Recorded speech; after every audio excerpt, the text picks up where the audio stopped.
Today I'm going to share 5 ways to empower yourself during difficult times. Nacola for battles won. Nacola is the one. Hello everyone, I hope you're all doing wonderful today. My name is Charmalee on YouTube. Here I am, Nacola. If you're coming to my channel for the first time, welcome. Whenever we're dealing with bad news, a person, or a disappointment of some kind, most of us get into certain habits, ways of responding to life, particularly adversity that don't serve us well.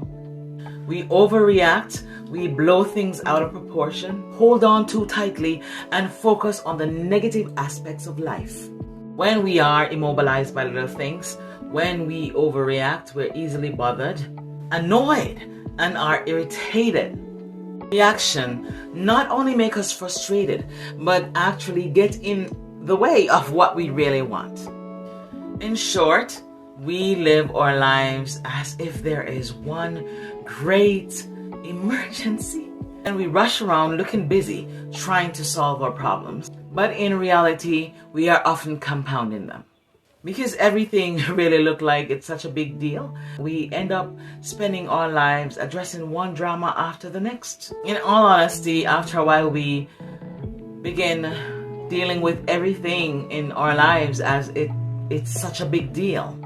We fail to realize that a lot of our problems is how we quickly or efficiently deal with one problem after another.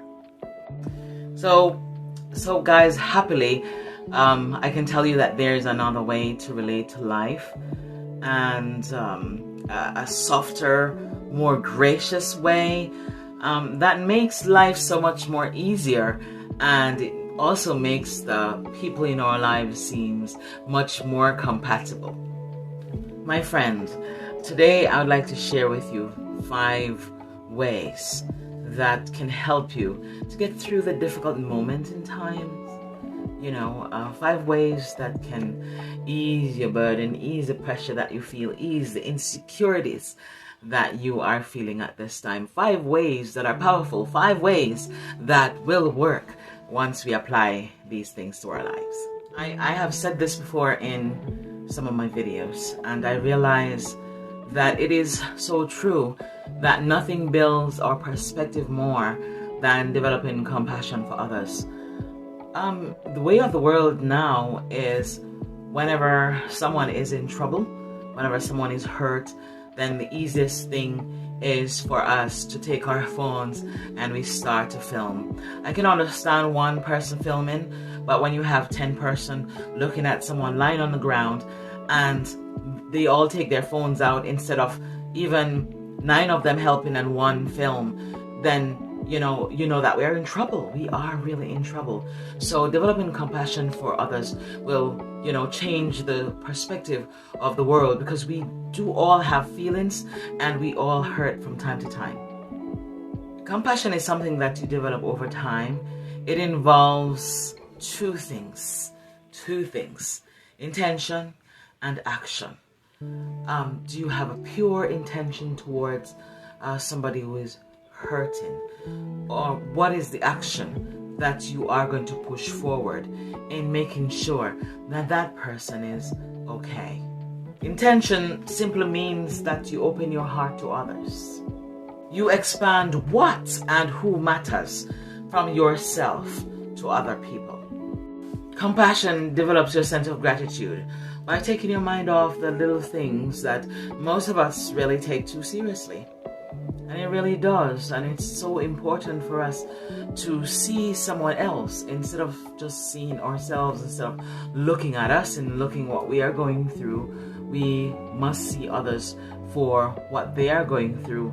And wherever we can help, we stretch our hands, we stretch our hearts, and we help in whatever ways we can. Here is something that I've been learning over the period of 2 years now, that I should be aware of the snowball effect of my thoughts. I'm going to share with you ways that can prevent the snowball effect of your thoughts. A powerful technique to becoming more peaceful is to be aware of how our negative thinking can quickly spiral out of control. You ever feel how uptight you are when you are caught up in your thinking? We are always, caught up in the details of whatever we're thinking, and we know it.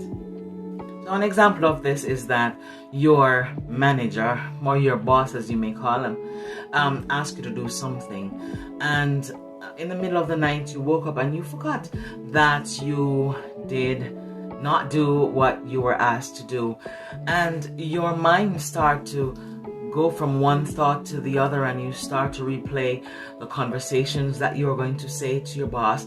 You're replaying what could have been done better, and then you realize that I have been so extremely busy.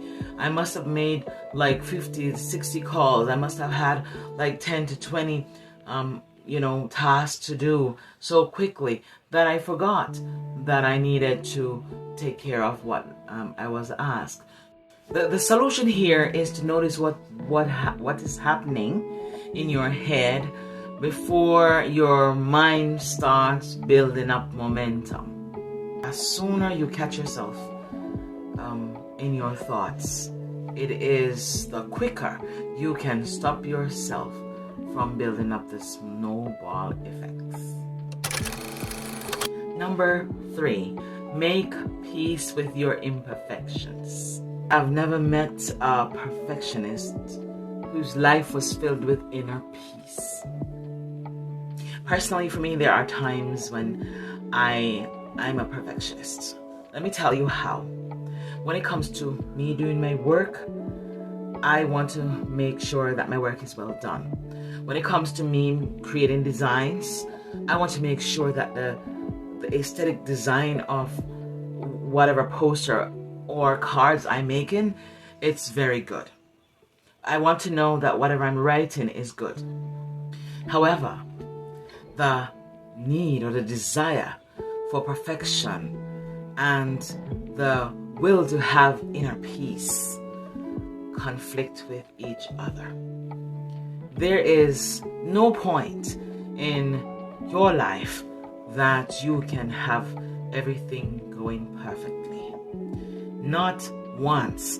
We are going to err, we're going to make mistakes, you're going to falter, and you're going to forget. Our mind was only made to hold one thought at a time. So there are times when, as human beings, we will forget to do something. We will not do something right.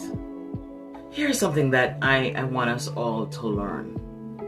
And you may not agree with me. But when we desire to have something done a certain way, better than it already is, we are almost, by definition, engaging in a losing battle. Rather than being content and grateful for what we have, we are focused on what's wrong with something and how we can fix it. A hard thing to live in the realm of perfectionism. There is no such thing, as being perfect. When we are zeroed in on what is wrong, it just simplifies that we are really discontent and unhappy. Catch yourself when you fall into the habit of thinking that things should be other than they are. In the absence of your judgment, everything would be fine. As you begin to eliminate the need for perfection in all the areas of your life, you will discover that life is indeed perfect. Life is indeed perfect. Life is indeed okay the way it is. And there's no need to want to change things around to make it better than it already is. Number 4 is not to get angry about the small stuff, the little things around us that is of no great importance. Don't get angry about them. Oftentimes we allow ourselves to get worked up about the little things, and upon close examination we realize that they are no big deal at all. So for example, a stranger may cut us off in traffic, or may drive out on us, and we go on and on and on and on and on about it in our day. And just rather than letting it go, we allow ourselves to be angry by, I can't believe he cut me off. I can't believe, oh, that he cut me off. Unbelievable. And we go on and on. And that is just petty, it's small stuff that we have to learn to let go. And guess what? Many of us go as far as telling someone about it later rather than just letting it go. There are many small stuff that occurs in our daily lives. Many. I've heard of people taking somebody else's life for $50. Small stuff. You get angry for that. I've heard of people hurting or taking somebody else's life because they took something from them, something that is of no great value. They allow anger to overpower them and control their minds. When we commit to letting things go, work towards the goal of being a better person, then we realize that the small stuff are not important. Here's something that I'm going to point out to you.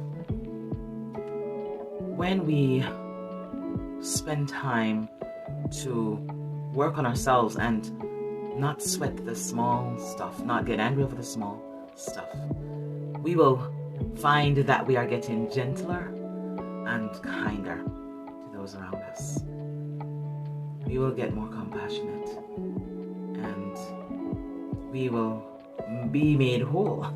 We will feel much better than just getting angry all the time for no reason at all. Here is number 5. And this is something that I want my son to learn. I've been trying to teach him this every single day. Do not interrupt others or finish their sentences. It wasn't until a few years ago I realized how I always interrupt others when they're talking and sometimes finish their sentences. And people do it to me and it's the most annoying thing ever.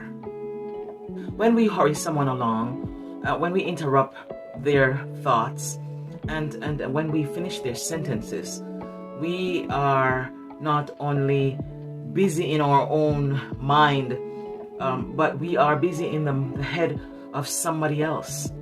So I have learned this by how it makes me feel, that I should not interrupt others, I should not finish their sentences, I shouldn't hurry them along.